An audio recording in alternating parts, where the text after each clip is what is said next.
Ugay mga katarget. Isang magandang araw na naman sa inyo mga katarget. Sa ngayon ay isang panibagong video na naman ang aking ipapakita sa inyo na may kinalaman sa Arnis Dimano.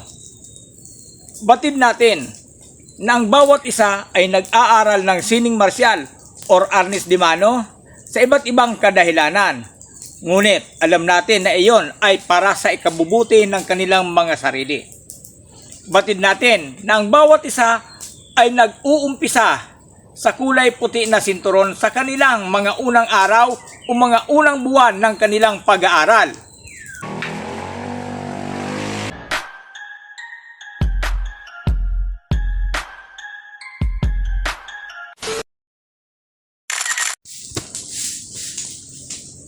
Isang nakakalungkot nga lang na sitwasyon sa panahon ngayon ng pag-aaral ng Arnis Dimano o ng kahit anumang uri ng sining marsyal ay batid natin na mayroong mga nagtuturo na kunting kaalaman lamang ang kanilang natutunan ay ipinagmamalaki na nila na sila daw ay isang instruktor at nagtuturo. Ngunit nakakalungkot na ang mga tinuturuan ay hindi man lang dumaan sa basic na pag-aaral ng anumang uri ng sining marsyal. Sila ay direktang tinuturuan ng pakikipag-sparring or anyo. Ano ba ang dahilan nito? Sapagkat ang mga nag-aaral o ang mga nagtuturo dito ay hindi naman talaga totoong black belt. Paano nga ba natin masasabi na sila ay isang black belter o may kakayahang magturo? Excuse me po, Hindi natin dito kini-question ang kakayahan ng isang black belt o ang kakayahan ng isang tagapagturo. Bagkus, paano nga ba sila nagiging black belt? Kung sila ay tatanungin mo kung anong ranggo na sila, sasabihin nilang, ay, nakalimutan ko po. Kung tatanungin mo naman sila, kung sila ba ay may papel, wala po, mapapakamot sila.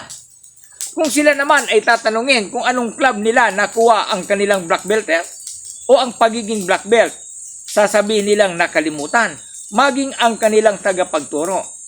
Kapag ka ganon, lihitimo ba sila? So, kung nakalimutan nila ang napakahalagang bahagi ng kanilang pag-aaral, ang pagpunta o ang pagkuha ng pagiging black belt, paano kaya na din nila makakalimutan ang mga basic na kaalaman?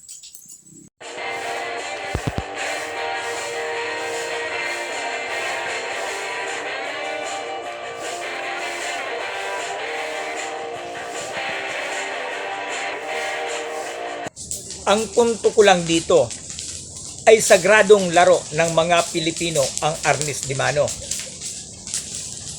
Kapag ka ikaw ay isang black belter, dapat ay mayroon ka man lamang na sinturong itim na isinusuot tuwing ikaw ay mag-iinsayo.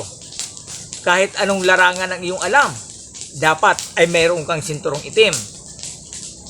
Dapat ay mayroon kang papel o yung tinatawag na certificate of promotion, maging ito ay nakuha mo sa pamamagitan ng spot promotion.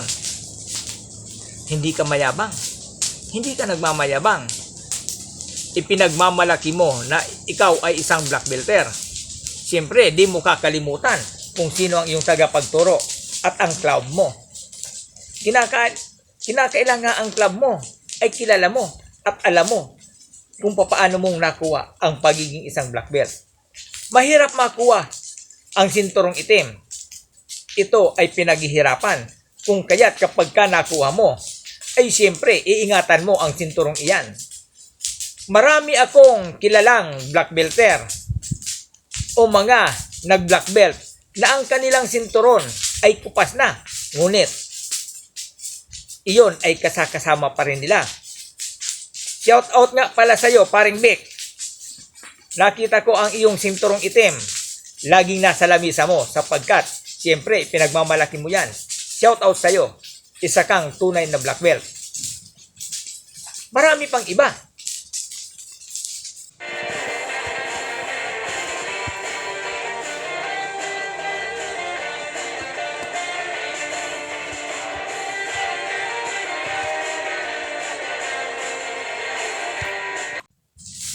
Ano-ano nga ba ang kulay ng sinturon o ang mga kulay ng sinturon sa larong Arnis de Mano?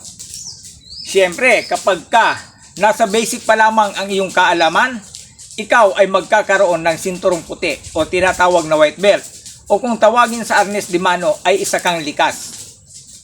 Ito ay tataglayin mo hanggang matapos mo ang mga basic na kaalaman na halos pinag-aaralan sa loob ng 3 buwan.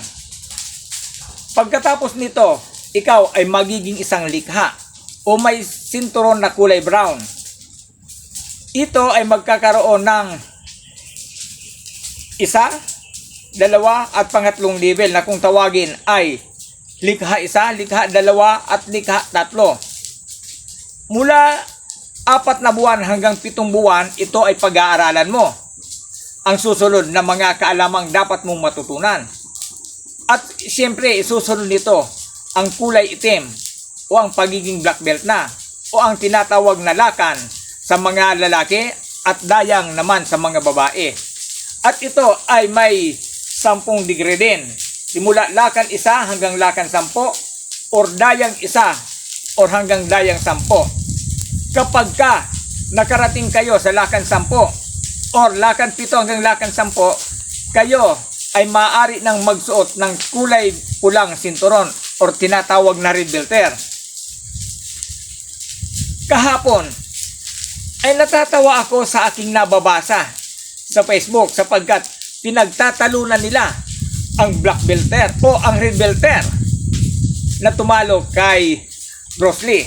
Hindi ko nababanggitin kung sino ang red belter na ito na di umano ay tumalo daw sa ating Bruce Lee sa larangan. So may mga sumasang-ayon at may hindi sumasang-ayon sapagkat ang hinihingi nila ay pruweba.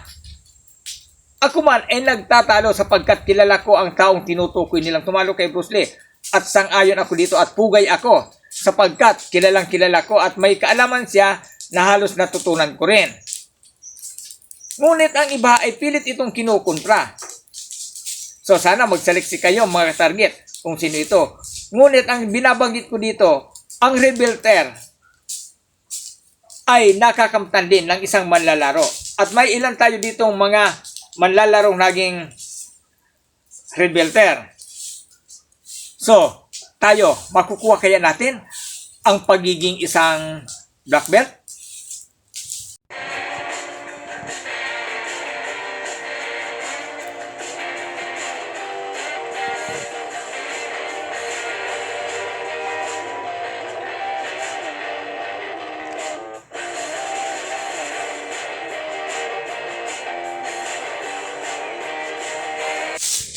Alam nyo mga katarget, ang pagiging isang black belt ay hindi ipinagmamayabang.